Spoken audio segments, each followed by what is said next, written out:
Hello and welcome to biology Pathshala. Previous video में हम लोगों ने क्लाइमेटिक फैक्टर देखे थे, लाइट और टेम्परेचर, यही दोनों इंपॉर्टेंट हैं। उसके बाद अब हम लोग थर्ड फैक्टर की तरफ बढ़ेंगे जो एडाफिक फैक्टर का है, और वो हमारा कौन सा है, सॉइल। एडाफिक फैक्टर होते कौन से हैं? एडाफिक फैक्टर में वो सभी फैक्टर्स आ जाते हैं जो रिलेट करते हैं। किससे रिलेट करते हैं? All those factors which are related structure and compositions of soil. Soil को बनाने वाले या सॉइल को बनाने वाले जितने भी फैक्टर्स होते हैं, वो सारे फैक्टर्स या composition, soil structure and composition, जो भी ऐसे फैक्टर्स जो सॉइल के स्ट्रक्चर को बनाए या उसके कंपोजिशन को बनाते हैं, प्लस उसकी फिजिकल और केमिकल प्रॉपर्टीज़ को भी डिफाइन करते हैं, उन सभी फैक्टर्स को एक साथ कलेक्ट करके हम लोग बोलते हैं एडाफिक फैक्टर्स। सॉइल क्या होती है? Surface layer of land. किसी भी ज़मीन की जो सबसे ऊपर वाली परत होती है उसी को हम क्या बोलते हैं? सॉइल बोलते हैं। सॉइल की अगर हम एडाफिक फैक्टर में सॉइल को पढ़ेंगे, सॉइल में हम लोग तीन चीज़ें पढ़ेंगे। सॉइल कैसे बनती है, सॉइल प्रोफाइल क्या होता है, और सॉइल किन किन चीज़ों से कंपोजिशन, सॉइल में क्या क्या चीज़ें प्रेजेंट होती हैं। ठीक, तो इन तीनों चीज़ों को हम लोग देखेंगे। सबसे पहला है सॉइल फॉर्मेशन। सॉइल कैसे बनती है? सॉइल फॉर्मेशन में दो स्टेप्स होते हैं। पहला होता है वेदरिंग ऑफ रॉक्स और दूसरा होता है पीडोजेनेसिस। वेदरिंग ऑफ रॉक का मतलब है रॉक्स का टूटना। पीडोजेनेसिस टूटी हुई रॉक्स के अंदर ऐसे कौन से चेंजेस आते हैं जिस कारण से क्या होती है, सॉइल का फॉर्मेशन होता है। तो पहला हमारा आता है weathering of rocks. Weathering means break down. Break down तीन प्रोसेस होती हैं। सबसे पहले एक, या तो रॉक केमिकल वेदरिंग के द्वारा टूटेगी, फिजिकल वेदरिंग के द्वारा, नहीं तो बायोलॉजिकल वेदरिंग के द्वारा इसका रॉक्स का ब्रेक डाउन होता है। केमिकल वेदरिंग का मतलब क्या है? जैसे मान लीजिए यहाँ पर एक चट्टान है, इसके ऊपर लगातार क्या है, आप पानी गिरा रहे हो, इसके ऊपर क्या है, लगातार पानी गिरा रहे हो। इसने क्या किया, पानी को एब्जॉर्व किया, इसने किया पानी को एब्जॉर्व। ठीक, या तो हाइड्रेशन होगा, या तो क्या होगा, हाइड्रेशन, मतलब कि रॉक्स के अंदर वाटर जो है वो कम हो जाएगा, जिसके कारण रॉक्स जो है उसमें दरारें आने लगेंगी। हाइड्रोलिसिस, पानी भरने से ब्रेक डाउन होगा, स्प्लिटिंग होगी। नहीं तो कार्बोनेशन। कार्बोनेशन मीन्स कार्बन जो कंपाउंड्स हैं वो क्या हो जाएंगे, इससे अलग होने स्टार्ट हो जाएंगे। तो इन तीनों टाइप से जो हमारा क्या होगा, केमिकल वेदरिंग होगी। हाइड्रेशन है, हाइड्रोलिसिस है और कार्बोनेशन है। हो सकता है केमिस्ट्री में हो सकता है मेरी डेफिनेशन उतनी फिट ना बैठे इस चीज़ के लिए, तो केमिस्ट्री को आप इससे अच्छी तरह से देख सकते हैं, लेकिन मोस्टली यही चीज़ है जो हमने बताई है। फिजिकल वेदरिंग क्या है? Due to heating and cooling. एक यहाँ पर क्या है, हमारी रॉक रखी हुई है, सन के टेम्परेचर लगातार इस पर पड़ रहा है, जिस कारण से भी रॉक जो है वो टूट सकती हैं। कूलिंग, बहुत ज़्यादा ठंड पड़ रही है, जिस कारण से भी इसमें क्या आ सकती हैं, दरारें आ सकती हैं, टूटना स्टार्ट हो सकती है। एक्शन ऑफ विंड, लगातार हवा का तेज आना, पानी भी इधर बरस रहा है, इधर से हल्का हल्का दरारों में पानी भर रहा है, हवा भी तेज हो रही है, जिस कारण से वेदरिंग हो सकती है। नेक्स्ट आता है बायोलॉजिकल वेदरिंग। हमने देखा कि बहुत सारी ऐसी चट्टानें होती हैं जिन पर छोटे छोटे क्या होते हैं, काई वगैरह लग जाती है। काई लग जाती है, काई नहीं लगती तो फफूंदी लग जाती है, उस पर कुछ बैक्टीरियाज पाए जाते हैं।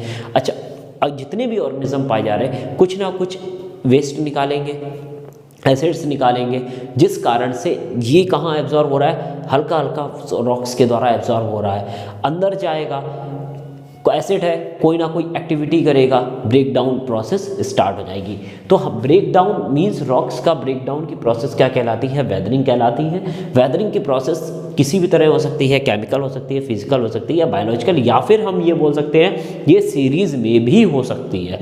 ठीक, इन तीनों चीज़ों से क्या होगा, रॉक्स का ब्रेक डाउन होगा। नेक्स्ट, जो रॉक ब्रेक डाउन हुई है, टूटी है, अब जैसे हम बोलते हैं पत्थर टूटा, तो जब हम दो पत्थरों को आपस में रगड़ते हैं तो उसमें से क्या निकलता है, कुछ पार्टिकल, डस्ट पार्टिकल्स निकलते हैं, या फिर हम ये बोलते हैं धूल निकलती है। ठीक, उन धूल को हमने वेदरिंग की प्रोसेस से क्या बनता है, उसको हम लोग बोल दिया मिनरल मैटर है। वो क्या है, एक मैटर, एक ऐसा पदार्थ है जो जिसके अंदर मिनरल है, तो हमने उसको नाम दे दिया मिनरल मैटर।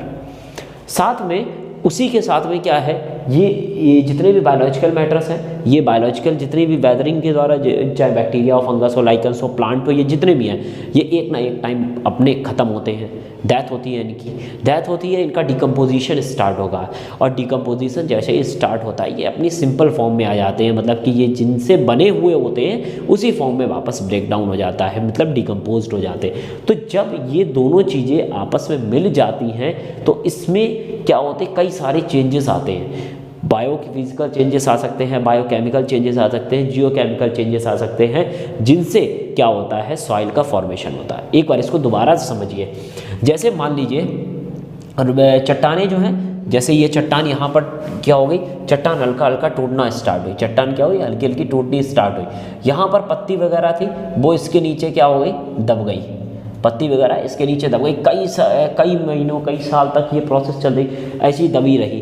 तो अब दबी रही तो ऊपर से रॉक्स जो पहले से ही टूटी हुई थी वो और ज़्यादा टूटेंगी, और ज़्यादा टूटेंगी, अंदर वाला जो पत्तियाँ वगैरह थी ये और डिकम्पोज होना स्टार्ट होंगी।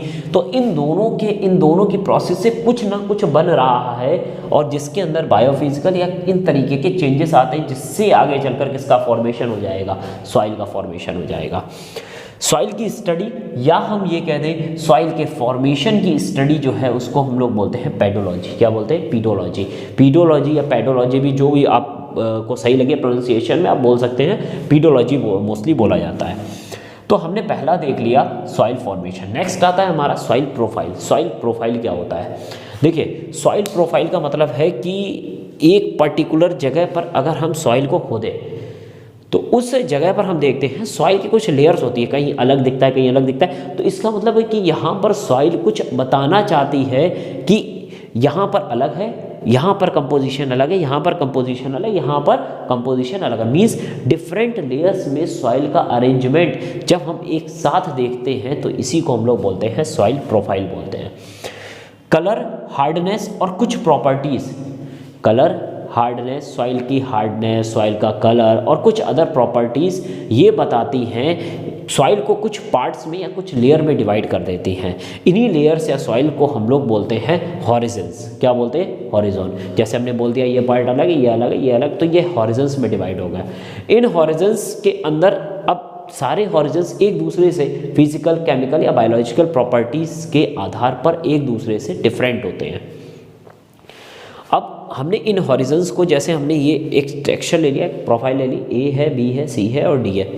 इसमें हम हॉरिजन ए के बारे में पहले डिस्कस करते हैं।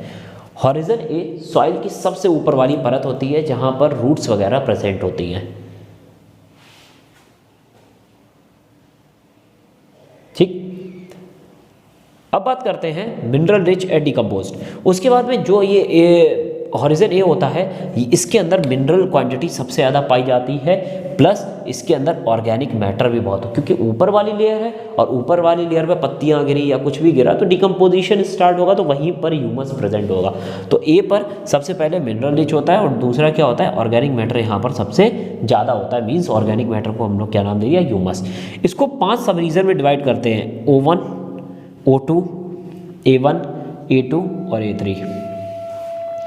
O1 सबसे ऊपर वाली होती है जिस पर पत्तियां गिरती हैं, तुरंत ही गिरती हैं। जैसे हमने फॉरेस्ट में चले जाओ, आप देखो पूरी तरीके से पूरा बिछा हुआ है, एक सरफेस बिछी हुई है पत्तियों से बिखरी हुई, तो वो जो हमारी है वो अपर मोस्ट सरफेस, उसको हम लोग क्या बोलते हैं, O1 बोलते हैं।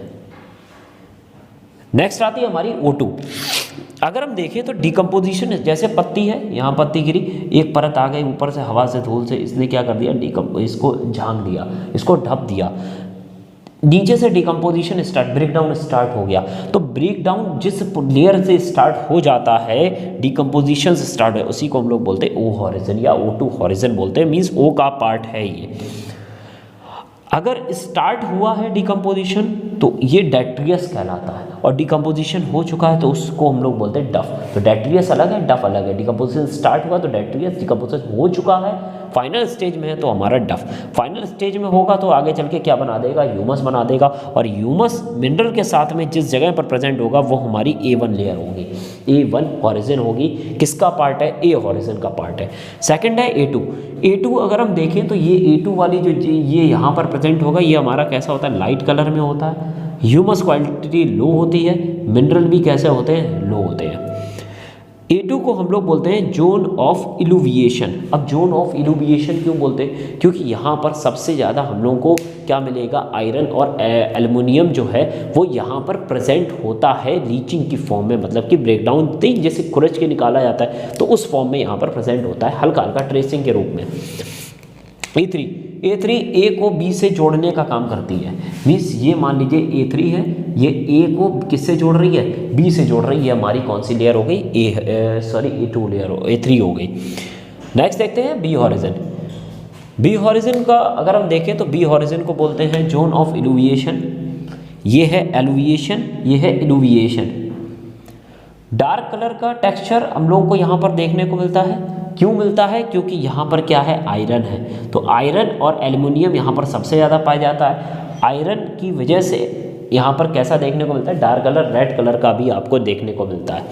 उसके बाद मिनरल्स यहाँ पर डिकम्पोज हुए सबसे ज़्यादा इकट्ठे यहीं पर होते हैं, तो रीडिपोजिशन ऑफ मिनरल्स आपको यहीं पर देखने को मिलेगा। क्वेश्चन, ए और बी सॉइल अगर एक साथ ए और बी हॉरिजन को एक साथ देखें, इसको बोलते हैं सोलम। ए और बी, ओ और बी को एक साथ बोलते हैं तो क्या बोलते हैं, टॉप सॉइल बोलते हैं। नेक्स्ट हमारा है सी हॉरिजन। सी हॉरिजन पुअरली डेवलप होता है, जैसे ये आप देख रहे हैं हल्का बहुत बेदर्ड रॉक है थोड़ी बहुत, तो ये हमारा सी हॉरिजन। और लास्ट वाला हमारा डी हॉरिजन होता है, जहाँ पर पूरी तरीके से परत बिछी होती है रॉक्स की, तो हमारा डी हॉरिजन होता है। इस वीडियो में हम लोगों ने सॉइल के टेक्सचर के बारे में डिस्कस, सॉइल के वेदरिंग के बारे में डिस्कस किया, वेदरिंग कैसी होती है, और सॉइल में देखा सॉइल प्रोफाइल क्या होते हैं। नेक्स्ट वीडियो में हम लोग सॉइल कंपोजिशन के बारे में डिस्कस करेंगे। Thank you very much.